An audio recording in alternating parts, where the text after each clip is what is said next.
Salam sejahtera, saudara-saudara sekalian. Shalom. Salam sejahtera buat semua yang terlibat dalam pelayanan generasi.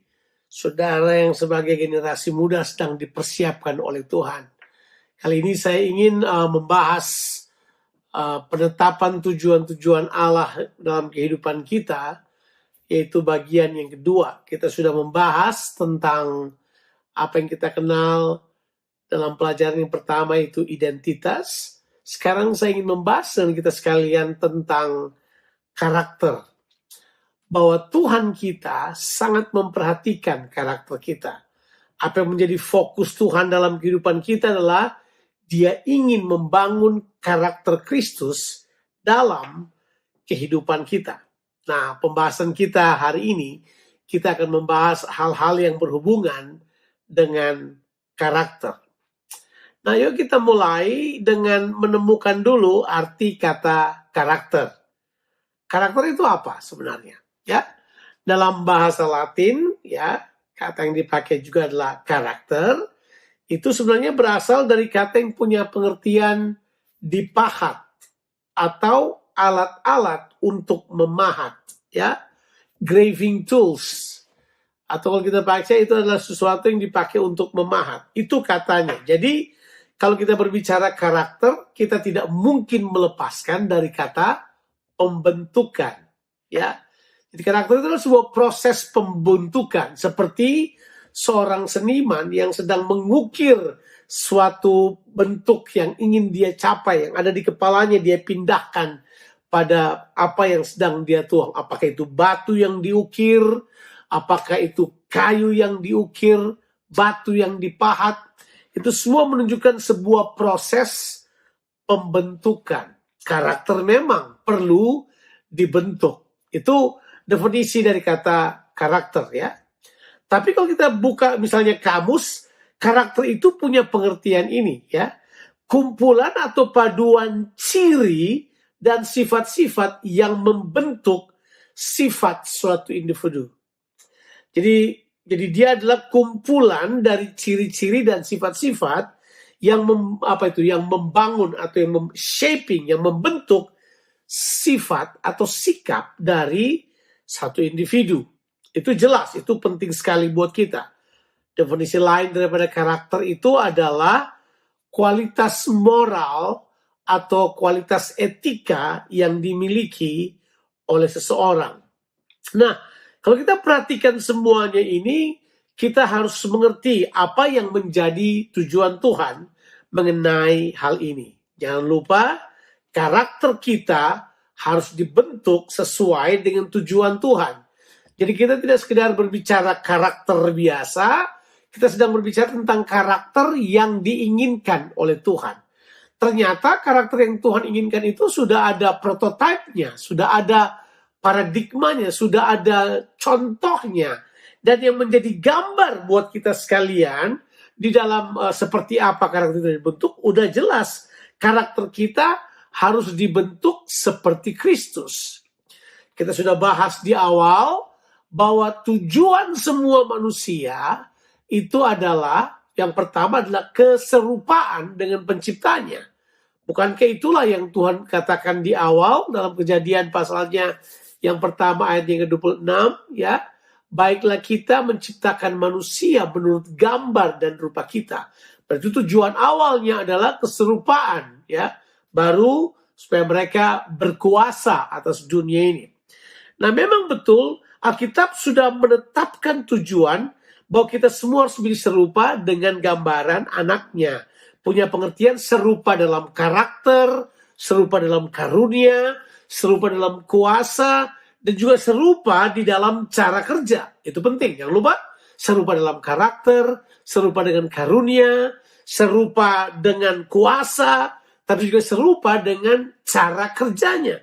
Tuhan menghendaki kita harus terus dibentuk supaya mencapai tujuan tersebut.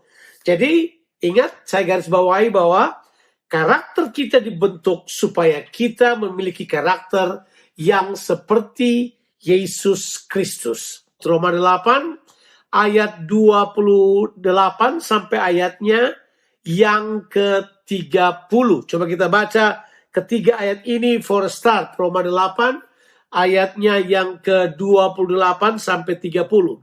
Kita tahu sekarang bahwa Allah turut bekerja dalam segala sesuatu untuk mendatangkan kebaikan bagi mereka yang mengasihi Dia, yaitu bagi mereka yang terpanggil sesuai dengan rencana Allah. Sebab semua orang yang dipilihnya dari semula, mereka juga ditentukannya dari semula untuk menjadi serupa dengan gambaran anaknya, supaya ia anaknya itu menjadi yang sulung di antara banyak saudara. Dan mereka yang ditentukannya dari semula, mereka juga dipanggilnya. Dan mereka yang dipanggilnya, mereka juga itu dibenarkannya.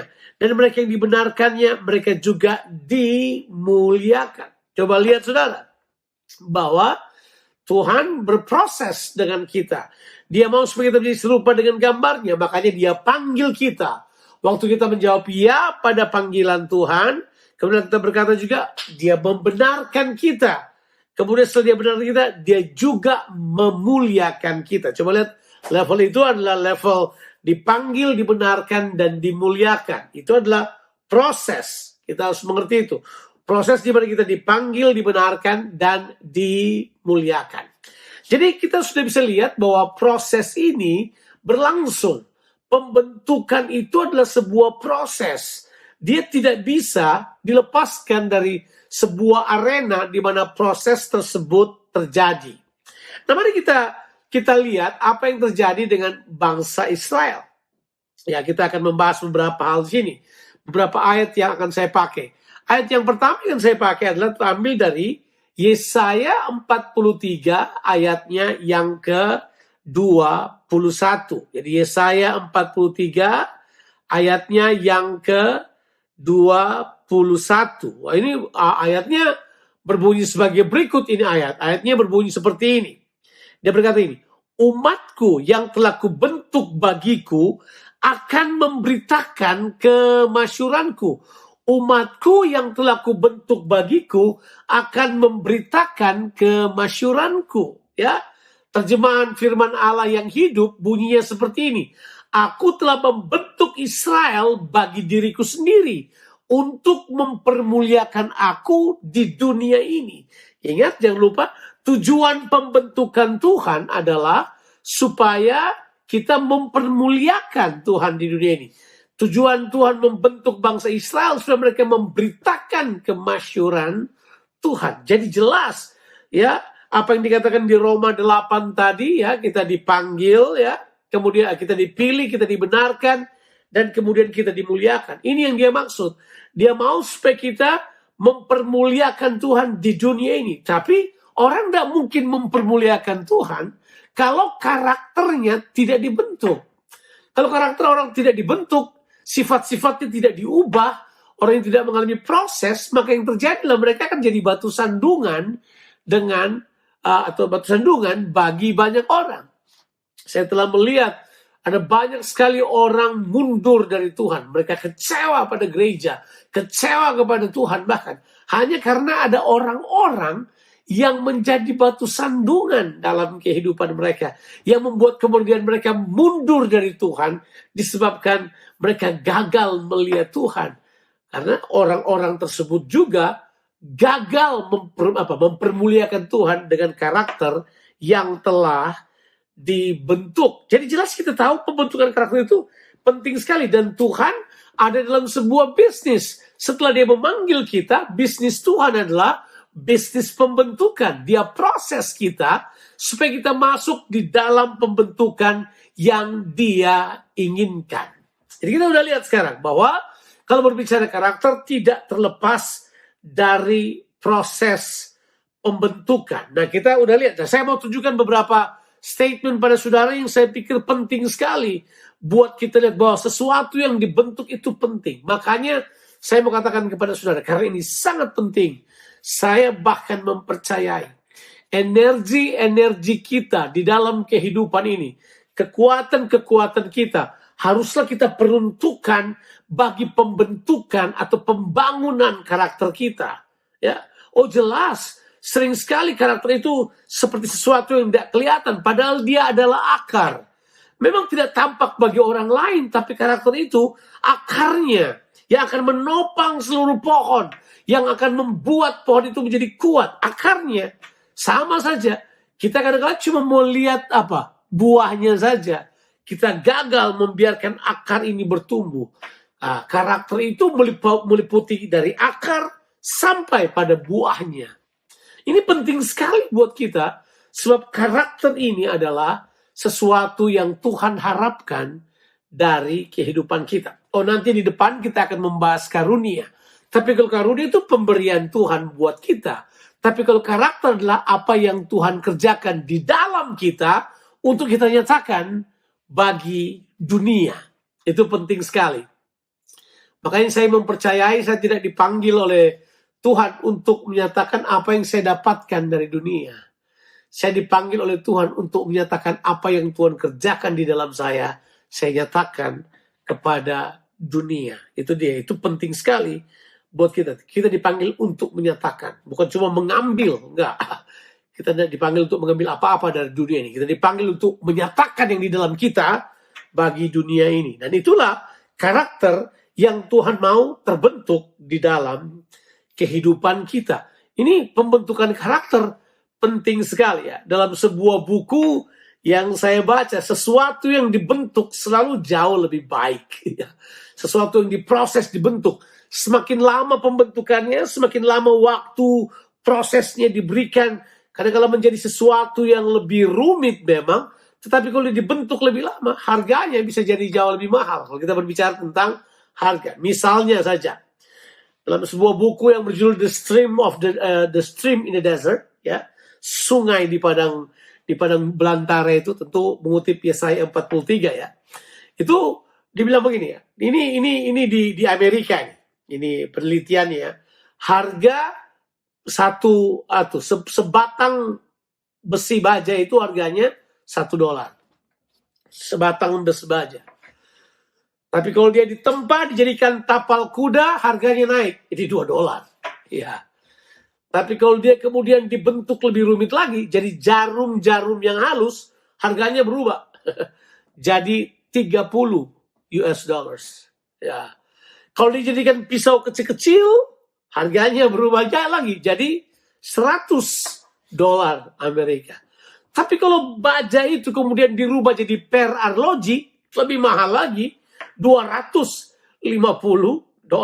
Baik, dari $1 bisa jadi seperti itu. Kalau dia melewati pembentukan. Dan memang pembentukan itu akan memuliakan sesuatu. Makanya dikatakan di Yesaya 43 tadi, ya, umat yang telah kubentuk akan memasyurkan namaku. Ada banyak orang mau mempermuliakan nama Tuhan, tapi mereka tidak siap untuk dibentuk karakternya supaya mereka dapat bertahan lama. Dalam perjalanan pelayanan saya telah konsentrasi untuk masuk kepada pembentukan karakter, pembangunan karakter. Dan saya sendiri mau masuk untuk dibentuk dan dilatih oleh Tuhan.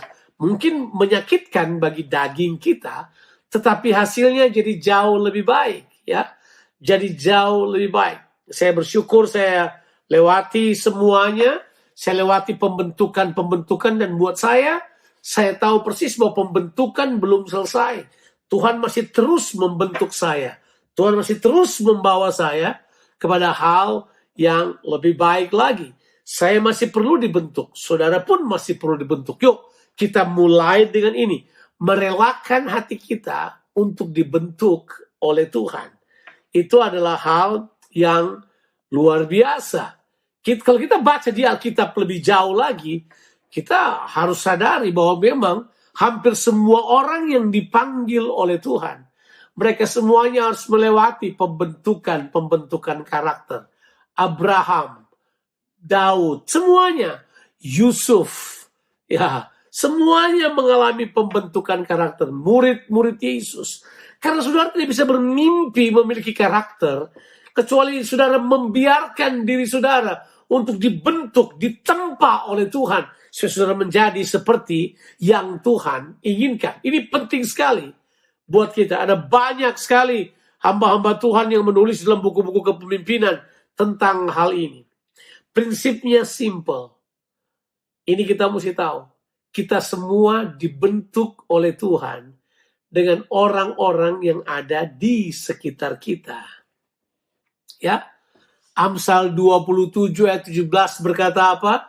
Besi menajamkan besi, orang menajamkan sesamanya. Jadi kemungkinan besar orang yang dekat dengan kita akan membentuk kita, bergesek dengan kita, ya kan? 90% pembentukan karakter dibangun oleh orang-orang yang ada di sekitar kita. Yang kadang-kala membawa sakit hati, membawa kemarahan, mengeluarkan semua itu tuh kotoran-kotoran dan sampah dalam kehidupan kita dengan tujuan supaya kita dapat dibentuk. Besi menajamkan besi, manusia menajamkan sesamanya. Kita semua sedang diasah oleh Tuhan. Kalau saudara mau dibentuk oleh Tuhan, saudara harus belajar untuk membuang sakit hati dan mengampuni orang lain yang dibawa Tuhan untuk membentuk kehidupan kita.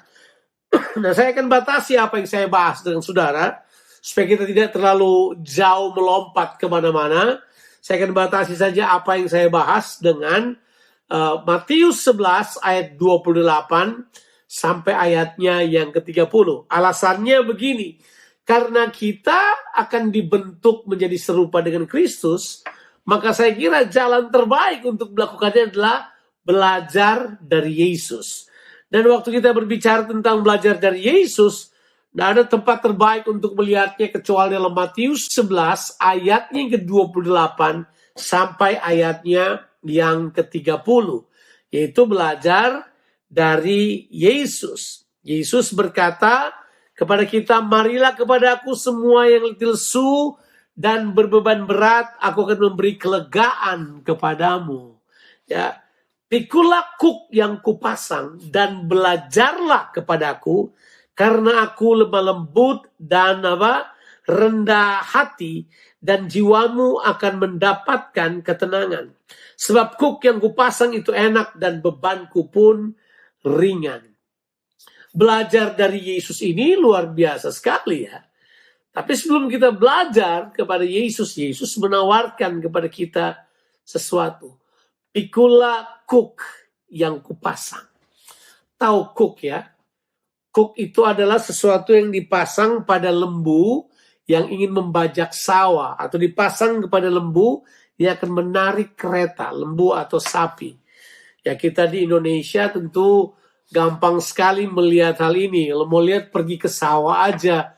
Kemudian lihat sawah yang masih dikelola secara tradisional, di mana mereka tidak pakai truk atau pakai mesin, tapi mereka menggunakan lembu atau sapi untuk menarik. Kalau di Makassar dibilang tedong, ya, untuk menarik bajak, untuk membajak sawah tersebut. Itu kuk yang dipasang.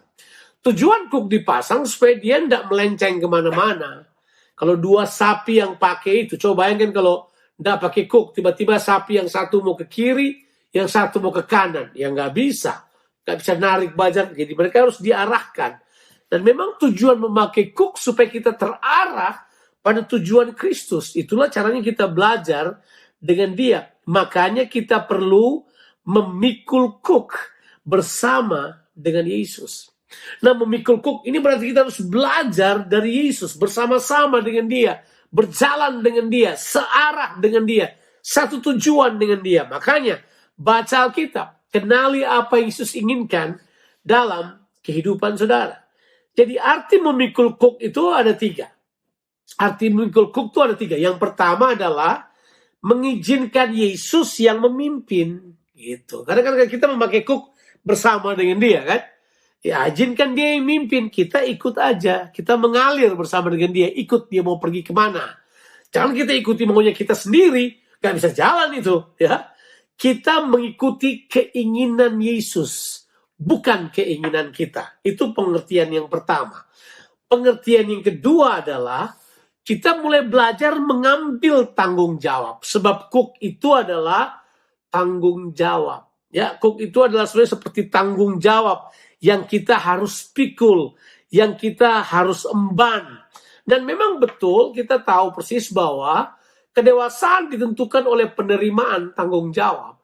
Artinya pertumbuhan rohani dan pertumbuhan karakter kita sangat ditentukan oleh tanggung jawab yang kita pikul dalam kehidupan ini. Jadi ambil tanggung jawab.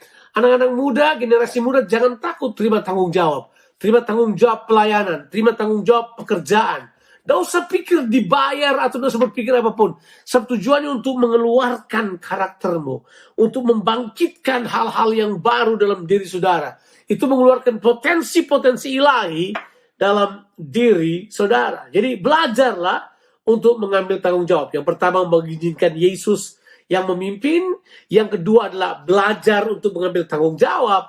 Tapi arti kata pikul kuk yang ketiga itu adalah kita kemudian belajar disiplin rohani. Saudara, kita perlu terus didisiplin disebabkan karena kita ini murid Yesus Kristus. Kita didisiplin di dalam apa yang Tuhan inginkan. Kadang-kadang Tuhan mau kita disiplin kerohanian kita, mendisiplin pikiran kita, mendisiplin perkataan kita, mendisiplin keinginan kita. Oh ya, itu harus. Sebab dengan jalan demikianlah kita dapat berjalan dalam apa yang Tuhan inginkan. Ingat, kita semua murid. Kata murid itu adalah disciples, dari kata disiplin. Dari kata bahasa Yunaninya matetes, artinya seorang yang diajar, yang belajar, yang didisiplin.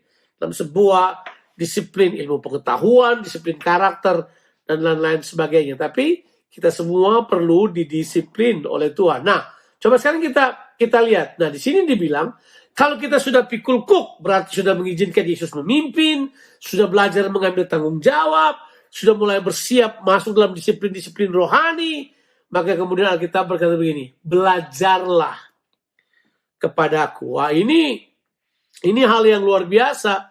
Belajarlah kepada Yesus, ya.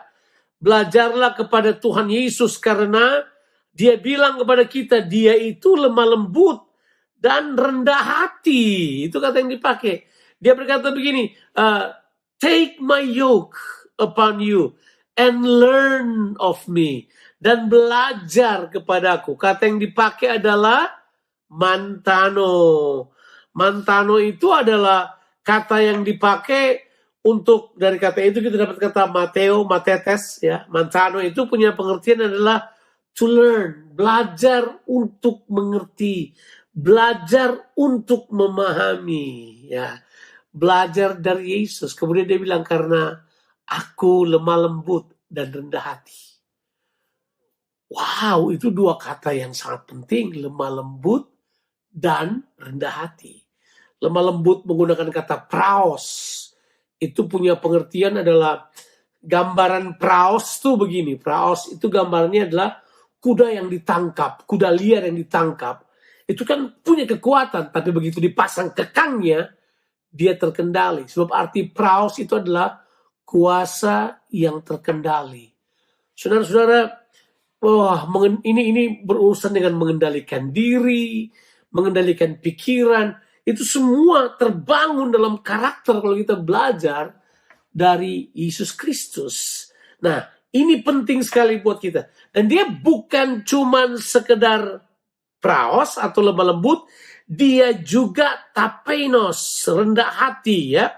Tapeinos itu kata yang dipakai adalah rendah hati. Kata rendah hati itu sebenarnya punya pengertian adalah sebuah hati yang hancur atau yang gampang hancur, gampang dibentuk. Itu dia, rendah hati, hati yang gampang dibentuk. Tuhan gampang sekali membuat hati kita terbentuk gitu loh. Itu maksudnya. Tapeinos itu sebenarnya itu dalam bahasa aslinya sebenarnya itu berbicara tentang sesuatu kualitas di dalam hati seseorang yang mengizinkan Tuhan melakukan sesuatu. Pengertian rendah hati di sini itu begini, bahwa saudara mundur satu langkah mengizinkan Tuhan, yang mengizinkan kehendak Tuhan terlaksana dan bukan mau saudara, ya.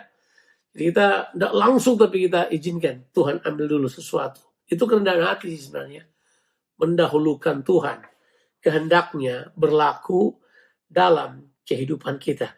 Nah, ini kelemah lembutan dan kerendahan hati ini adalah dasar dari semua karakter yang lain yang kita dapat pelajari. Kita perlu mulai dengan mengizinkan hal tersebut terjadi dalam kehidupan kita. Tapi kan begini, dari mana kita tahu kalau kita rendah hati? Kecuali kita diperhadapkan dengan masalah-masalah, kita diperhadapkan dengan tekanan-tekanan yang mengajarkan kita bahwa kerendahan hati itu begini. Ketika kita kayaknya mesti ada di depan, tapi kita mengizinkan orang lain ada di depan kita. Wah, itu luar biasa. Bisa nggak kita buat itu? Mendahulukan kepentingan orang lain daripada kepentingan kita. Wah, itu nggak mudah kan? Dunia sekarang mengejar aku. Kita enggak, kita dahulukan kepentingan mereka. Sampai kita berkata gini, saya mau izinkan kehendak Tuhan terlaksana. Silakan. Saya akan ikut apa yang Tuhan mau. Itu kerendahan hati. Sedangkan kelemah lembutan tidak memaksakan keinginan kita supaya berlaku dalam kehidupan orang lain. Ada banyak orang frustrasi, gagal karena mereka ingin memaksakan keinginannya kepada orang lain. Nah, belajar ini adalah kita masuk dalam sebuah arena di mana kita dibentuk di situ, dilatih di situ, dipersiapkan di situ. Tujuannya supaya karakter Tuhan nyata di situ. Nah, coba dari ayat ini coba kita akan lihat di dalam kitab Ulangan pasalnya yang ke-8. Kita akan baca ayat 2 ya. Coba kita lihat kitab Ulangan pasalnya yang ke-8, kita akan baca ayatnya yang kedua. Nah, ini ayat penting buat kita untuk kita baca Ulangan. Tentu ini Ulangan bercerita tentang perjalanan bangsa Israel yang di padang gurun selama berapa? Selama 40 tahun. Ternyata itu adalah sebuah arena Tuhan ingin proses mereka. Tuhan ingin ubah mereka dari karakter budak menjadi karakter kerajaan Allah dalam diri mereka. Tuhan mau change mindset mereka. Tuhan merubah mereka. Makanya ayat yang kedua dari Ulangan 8 berbunyi demikian.